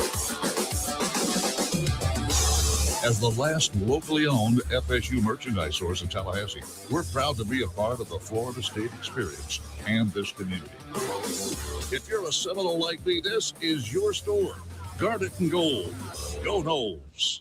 Tired of calling 1-800 numbers just to get put on hold? Flush those numbers down the drain and call Terry West Plumbing and Septic Services, now offering Terry's Toilets, providing clean, reliable porta potties for any job site, special event, or backyard party. Real local people doing real work. No robots, no AI, no call centers. For all your septic services and portable restroom needs, one local call wipes away the competition. Call 850-510-8558. That's 510-8558. Or visit terrywestplumbing.com. When you call, we answer.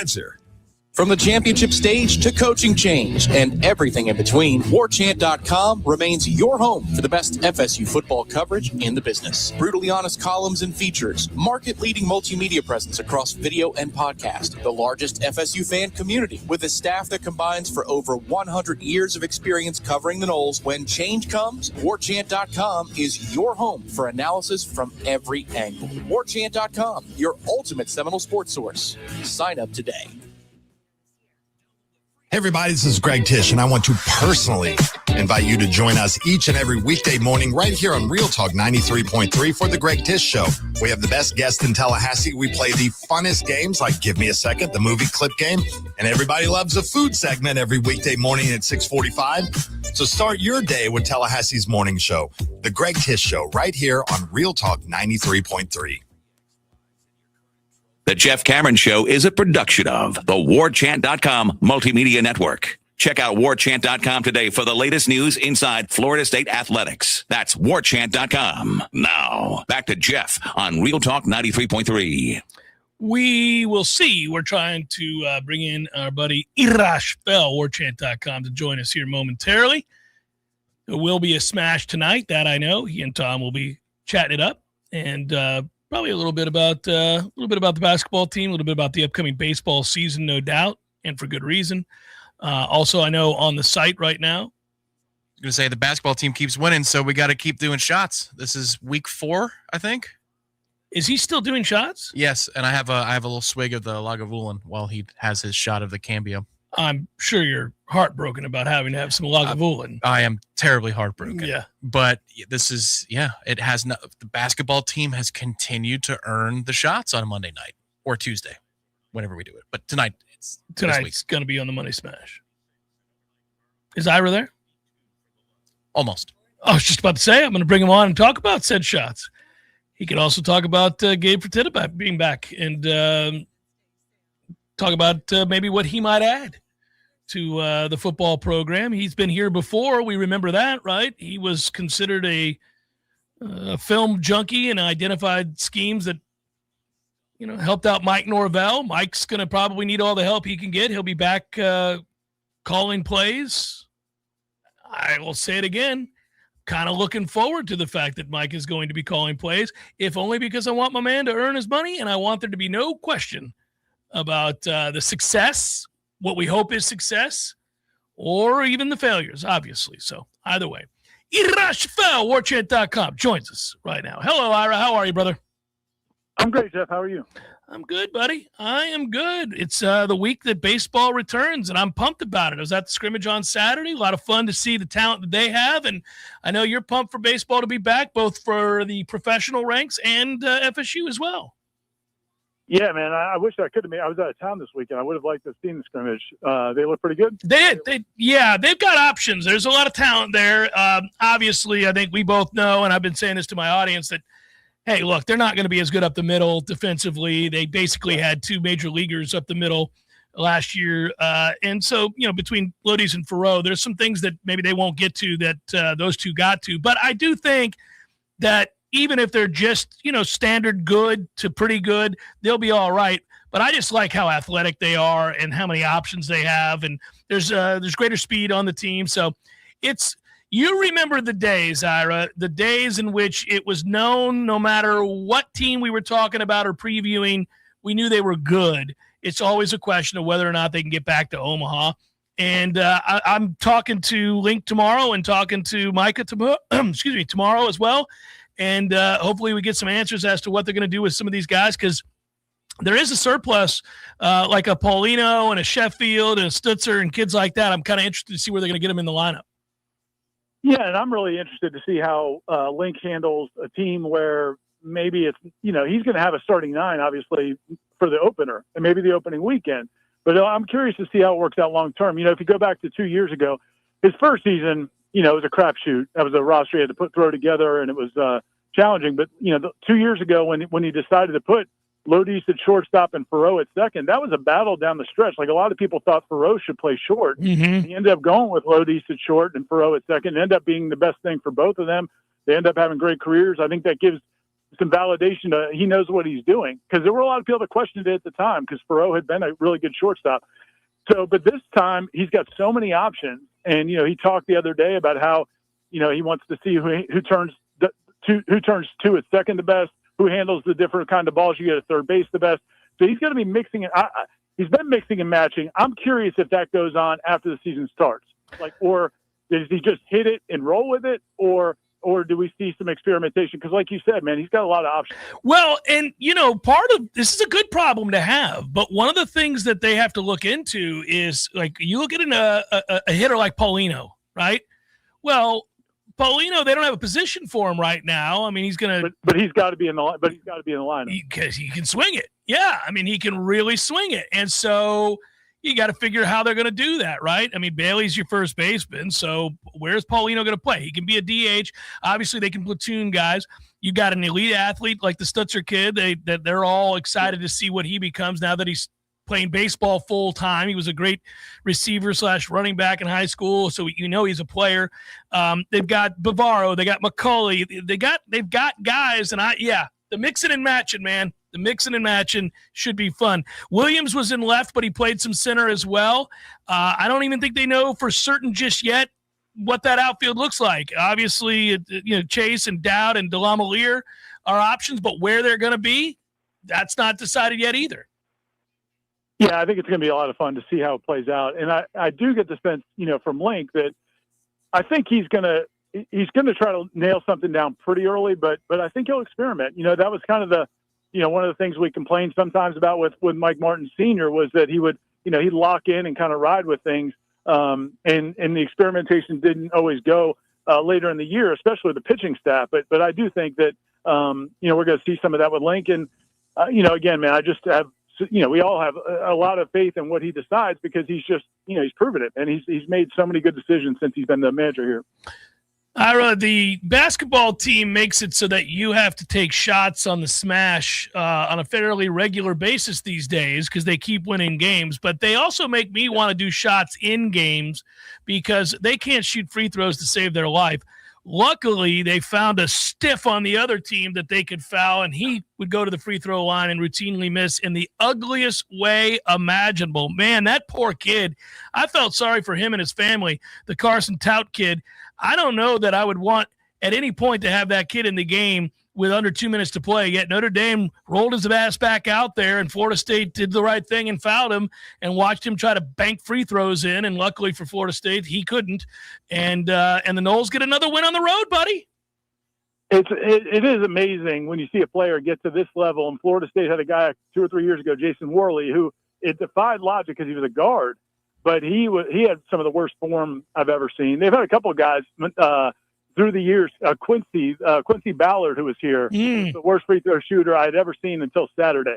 That was unbelievable, that kid. But yeah, man, you got to give them credit though. They go on the road and they're up like 27-10 or something. I mean, they just shot the lights out. Wiggins keeps playing really well. They do have their bouts. That they're not an all-time great team. So no, they're going to have their droughts and they're going to have some tough moments. But man, they just keep pulling out these close games. It's super impressive. Huge game tomorrow night. The thing I'm excited about is now that they've stacked some wins together, I'd hope that the students give them another chance because the students came out early in the year. Then they had some of those blowout, ugly losses, and they kind of lost the students again, plus the holidays and all that. But now they've won these games. I really hope there's a good crowd for Virginia. I don't have a lot of hope for the season ticket holders because they never come on weeknights unless it's Duke or Carolina. All right. But I do hope the students are there. You ever seen a stat line in your life covering basketball, Ira, like Maluk had with the 2 points, despite officially playing 0 seconds in the game? He was fouled after Notre Dame converted 2 free throws with 9 seconds left in the game. Shockingly, he made both free throws. The first one was ugly, but it gave him the confidence once it fell to swish the second one. And he gets 2 points and played 0 seconds in the game. I've never seen that.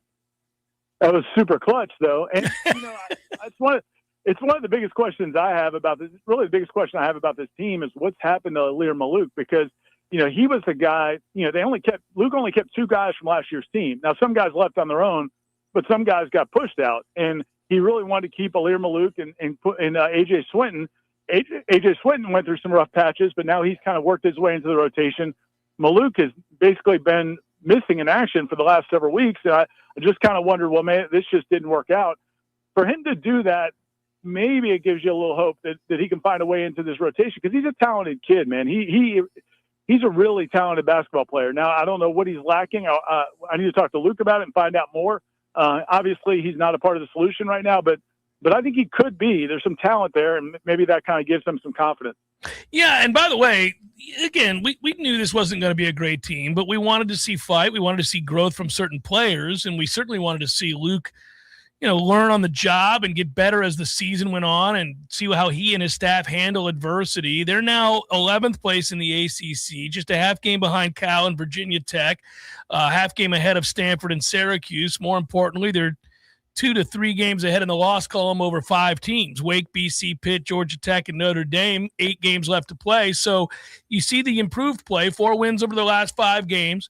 And, had the 3-point loss to SMU. That could have been a win. We know that. We talked about the Wake game. I mean, look, this was a disastrous start to conference play, and really they're not far away from having won 6 of their last 7 games. It's really remarkable from where they were. And, I just think that if nobody goes into a season in college basketball and hopes, hey, can we just make the conference? Right, that's a big goal. Right. But when you start off 0-5 in the first season for a head coach, that kind of became the rallying cry. Can they get into the ACC tournament? And so from that standpoint, man, like, I just want to see that. Just keep getting wins as you can. They're not going to keep winning every game. The streak's not going to last forever. It may end tomorrow night. Really good Virginia team. But, man, if they can get to the conference tournament and maybe win a game, I just think that would be so good for Luke, because I think it'll be good for him just getting more experience as a head coach. I think it's good for his staff, and I think it's good for the kids coming in next year, to see the proof of concept. So, man, it's I don't want to say he's playing with house money, because there's so much more they can do. But, man, just keep it together. Keep playing pretty good basketball. Give yourself a chance to play in the conference tournament, and I think it'll be a good year. Don't want to overstate this. Just want to get your thoughts on it. Gabe Fertitta back to help with the offense. We remember his first go around here. Extremely well thought of. He served as an analyst for the Noles. You wrote the piece today that's on warchant.com for people to get more of the meat and potatoes of that. Your thoughts on that? I'm excited about it. I really like Gabe Fertitta. I do too. Story on him. Yeah, I did a story on him a few years ago, 2023, on him and his relationship with Alex Atkins and Cooper Williams, who was on the staff at the time. And, the thing I, learned from talking to people in the program for that story was, he's a film junkie. I think this is a perfect role for him. He's a guy that, a lot of people give him credit for. He just watches all kinds of film, college film, NFL film, and watches how other teams handle different situations. So, for example, if a certain team has a great blitz package, he'll find other teams that have handled that well and then work to implement that for his team. And I really think that's going to be valuable. And losing Gus Malzahn is depending on your opinion, it's a blow or not. But you get some more brain power in that room. A guy that's been a coordinator. He was offensive coordinator at Nicholls State last year. They didn't have a lot to work with, but I think he's a really sharp guy, and I think he'll help out Mike Norvell a whole lot. Brother, I will see you tomorrow. We'll also watch you on the Smash tonight. Be well, enjoy your shot, and I'll talk to you on Seminole Headlines. Sounds great. Thanks, Jeff. Yep, be good, brother. That's Ira Schoffel, warchant.com. Again, tonight, 6 o'clock? 7 p.m. Eastern time. All right, 7 o'clock. I don't know what the hell I'm talking about. 6 Central. I don't know. Maybe you're going over to the Panhandle tonight, at which point it would be 6. I'm not. This is not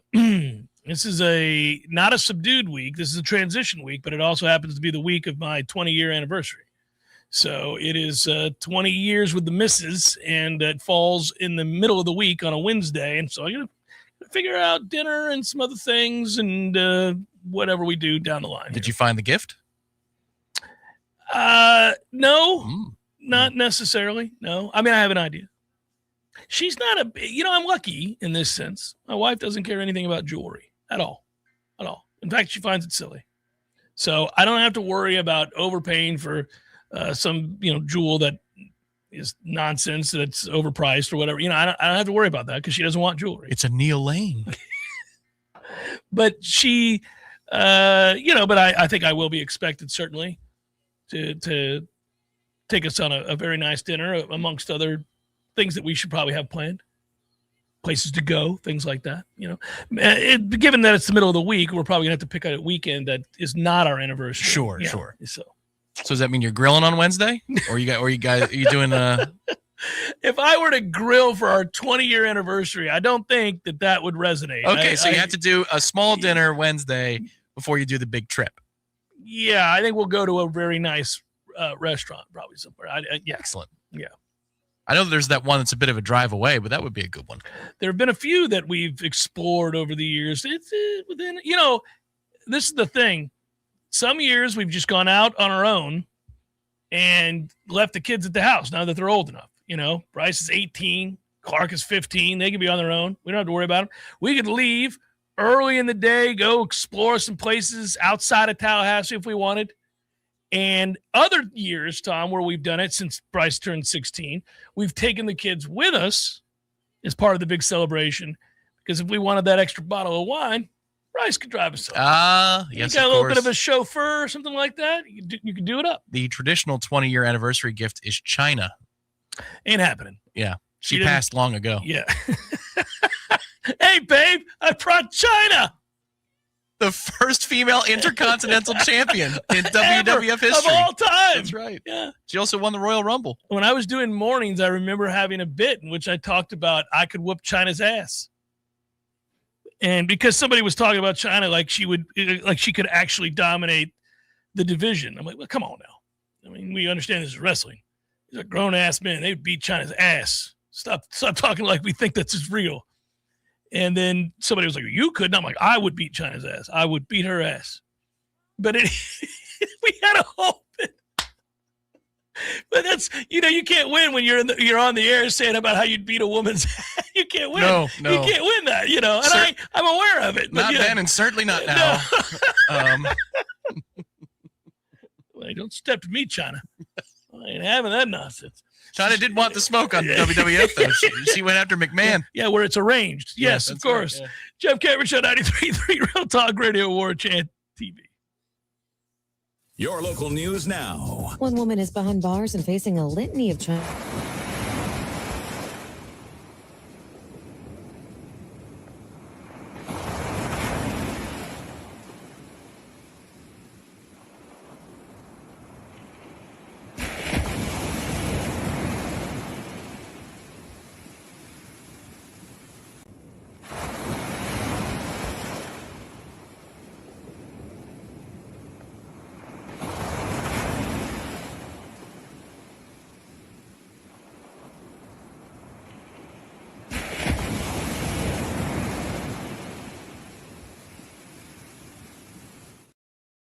Damage claims resulting in a theft over $1.7 million being fraudulently paid out. This is Rachel Anay with Real Talk 93.3 Local News Update, brought to you by Macklemore Systems, Tallahassee's go-to Mac store. Check them out online at MacklemoreSystems.com.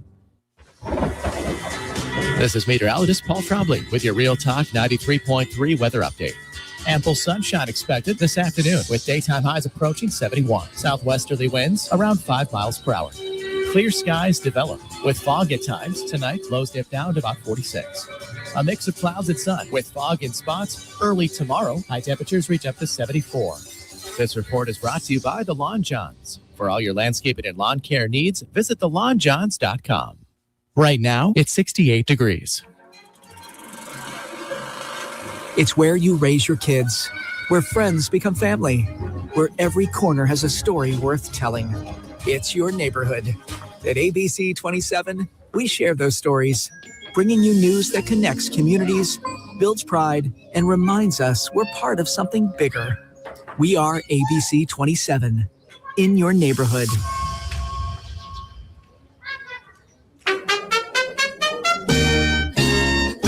Hey, Jeff, what's up, buddy? I was just thinking, I never tell you that when you grow up, one of the things that you'll miss are the games that you created with your friends in the neighborhood. Oh, good days. So I would have my buddy come over, and then we'd make up these games that were kind of like a hodgepodge of every game that you've ever played. Kind of like the bikes we built. Correct. Yes. And it's a grand experiment. In the beginning, nobody knows how to play the game, and you argue about what the rules are going to be. And in the end, everybody knows how to play the game. By the end of that summer, you know the rules, the neighborhood know the rules, and you play that game like it's the greatest game ever played. But they still try to break the rules, right? Oh, if you ain't cheating, you ain't trying. But at the end, Eddie, you're never going to play it again, and you'll think about it the rest of your life. And the best game you ever played was that game. Never been a better one. Hey, you want to have a Gordo Smash, Jeff? I do. I'd like that. Gordo's, bringing the flavor and flair of Cuban food to Tallahassee since 1996. The Jeff Cameron Show is a production of the Warchant.com Multimedia Network. Check out Warchant.com today for the latest news inside Florida State athletics. That's Warchant.com. Now, back to Jeff on Real Talk 93.3. That's a pretty good note there to pass along from Garrett in the chat. He saw that Luke Laux is buying the first 500 students who are 21 years of age a free beer for the Virginia game. There you go, Luke. I see you, partner. Well done.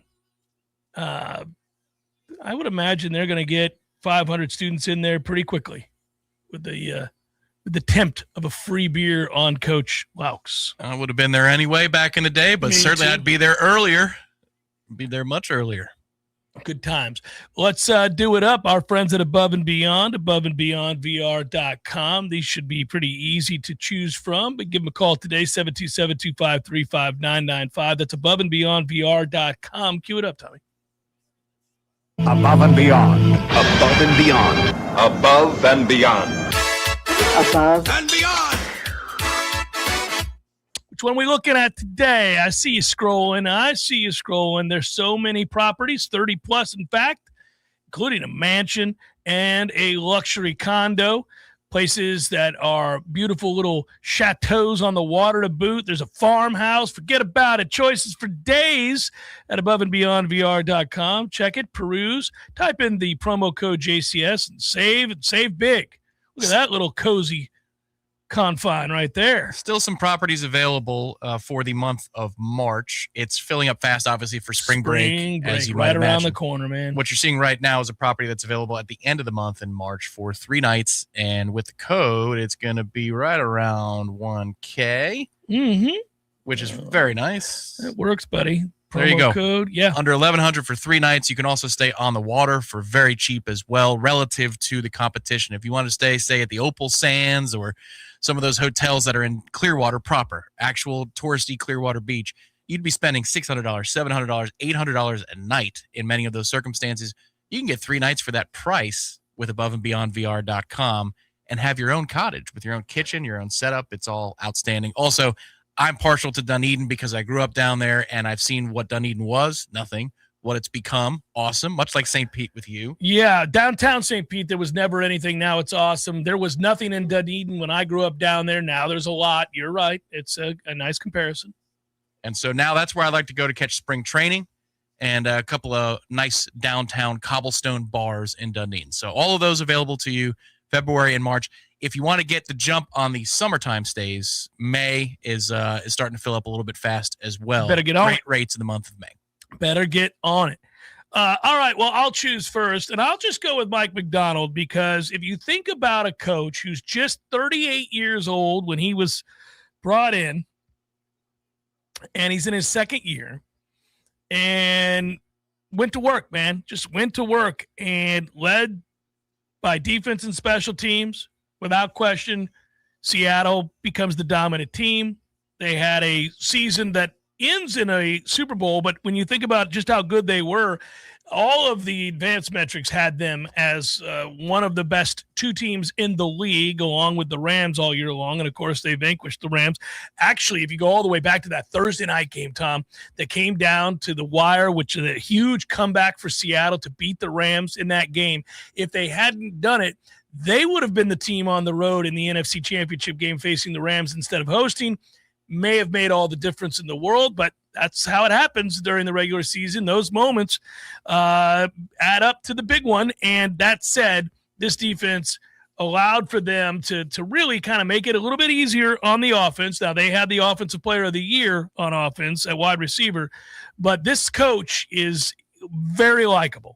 Very likable, and I think when you think back on the up-and-coming coaches of the last 10 years, you don't have all that many in the way of defensive-minded head coaches taking over franchises and winning a championship. Usually they're plucked from the offensive coaching staff from elite programs, and he's a defensive guy who was a great defensive coach in Baltimore, was identified as such, really engineered an elite defense.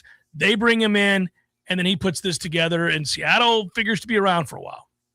I'm going to go honorable mention, not quite the above and beyond of the weekend, would be Chris Gotterup, who birdies 5 of his last 6 holes. Yeah, shoots a 64 on a Sunday. To force a playoff, and that course is such a great finish anyway, but he Every takes year, full buddy. advantage. The par he had was on 17, which is one of the easier holes down the stretch. 5 of 6 birdies, forced the playoff, and then he birdies in the playoff. So in theory, out of his last 7 holes, he birdied 6 times to win the tournament and steal it away from the grip of Hideki Matsuyama, who was looking to win his 3rd. The actual above and beyond, though, I'll give some love to the team that finished in 2nd place this year in the NFL. Christian Gonzalez, the cornerback, really good. Really, really good. The throw to Shaheed over the top, to watch him glide and run with Shaheed. I know that wasn't perfectly on time from Darnold, but it's pretty close, and it's more than good enough to, in most circumstances, be a bomb and a touchdown. To watch that guy at that size be able to run as effortlessly as he does in a straight line, then you see him make a break on some passes that are in breakers and get in front of them, nearly intercept one in front of the end zone. He's elite. That dude is absolutely elite. He's an above and beyond level player. Well, since we're just passing around the love on this above and beyond segment, I've got to give a lot of love to the 4th quarter, because Drake May, who was sitting at less than 100 yards passing heading into the 4th quarter, actually ended up finishing, combining the two, with 295 yards passing. Given that I had him over 226.5, coupled with a Hunter Henry over 2.5 receptions, got his 3rd in the 4th quarter. That led to a little beautiful parlay marriage with my A.J. Barner pick to have more than 2.5 receptions, and we cashed those chips, baby. That'll work with a little 3-bet parlay. Throw in the mix, I had Cooper Kupp over 1.5 receptions and Cooper Kupp over 34 yards receiving. Combo, checkity check, check, check. What'd you think of the presentation? I thought NBC did a pretty good job. The only thing that they blew early was the Cooper Kupp catch on the sideline. They didn't have an angle of that. No, and it looked like there might have been. I think there was a double catch. I think it was incomplete. I called it a catch right away, Tom, because I needed that. Well, I wanted Cooper on the over on receptions too, and I cashed it, but that one I thought, not so sure. Well, no, it definitely didn't look like a catch, but I called it a catch. Yeah. It's a catch. We're going to go ahead and count that. Otherwise, I thought they did a really good job with it. For as bad of a game as it was, they were dealt a lemon of a hand. They did a good job. Here's the thing. I love defensive football. So at 6-0, 3-0, 9-0, I wasn't that upset. I like defensive football. Both defenses at that point were playing very, very well. What began to concern me and why we were moving inexorably towards this being a dud of a Super Bowl was once it became apparent that there was no Act 2 or second gear or whatever you want to use to describe what New England could turn to. Once I realized, there is nothing for them to turn to. They're done. They can't block. And once you realize that, we know from watching Florida State over the years that once that's the case, you can call it a day. That's a wrap. There's not much you can do short of starting to run the option or something and trying to option off these ends. But first half didn't bother me. New England was right in it. Got the 2 scores. We called it a day. Yeah, well, the sack fumble was the end of the game too. But New England had the ball to start the 3rd quarter. They had one play that went 10 or 12 yards. You're thinking, up. Did they make some adjustments? And then no. I believe the second play from scrimmage in the second half was a tackle for loss or a sack. Yeah, right out the gates. You thought there are no adjustments that I can see here. And what are you going to do? I mean, your quarterback is banged up. Your offensive line can't block their defensive line. The pressure packages from the right side kept getting home. Now, that's on May. I do think that there's a lot of conversation around Drake May that's interesting going into next year because while the regular season saw him take a massive leap forward, goodness gracious, he finished 2nd in the MVP voting. He was so good. Now, their schedule was conducive to them lighting it up, but he took advantage of that, and he had great games and looked like more than competent. He looked like a very, very upper crust quarterback. These playoffs saw a guy you have to hope was the direct result of being banged up. He was awful in every game. Every game. He was terrible. And now they faced the best defenses in the league in inclement weather, but that was not inclement weather last night, and he looked lost. Yeah, and it wasn't always because of the offensive line. Often it was, but there were times where Drake had plenty of time, and it reminded me of watching Tommy against Miami. You just see a quarterback who's totally sped up. You cannot settle the hell down. They gave up so many sacks. I mean, so many sacks, and some of those were on him. Again, he didn't see the rush coming. They actually changed that from a fumble to a pick 6, so it doesn't even count as a sack. It would have been 7 sacks instead of six sacks and a pick 6.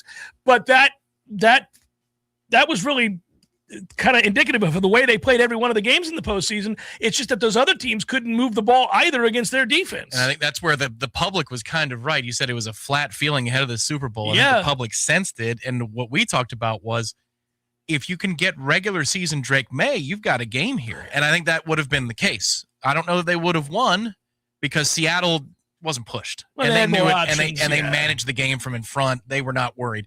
I think if Drake May engineers a touchdown drive and it's 7-6 New England, I think Seattle might reach a different gear, but they knew that they didn't have to push it. But if Drake was there, the regular season Drake, you might have had yourself a decent game. It never materialized. You had 2 seconds of it.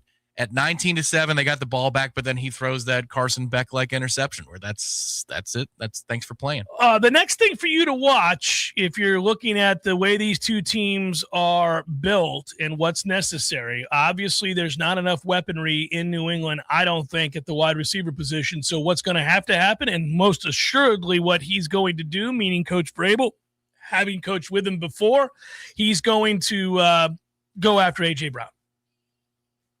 I mean, A.J. Brown has expressed any number of reasons that he doesn't want to be in Philadelphia.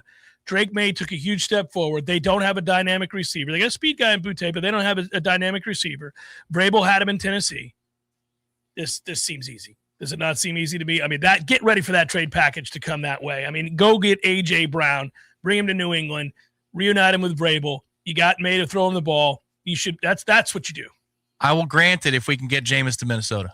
That's the whole thing. Well, I want Jameis back in Tampa. But Jameis to Minnesota would be fun. Final hour, forthcoming. Stay with. Hey, no fans, our partner ISF Inc. is a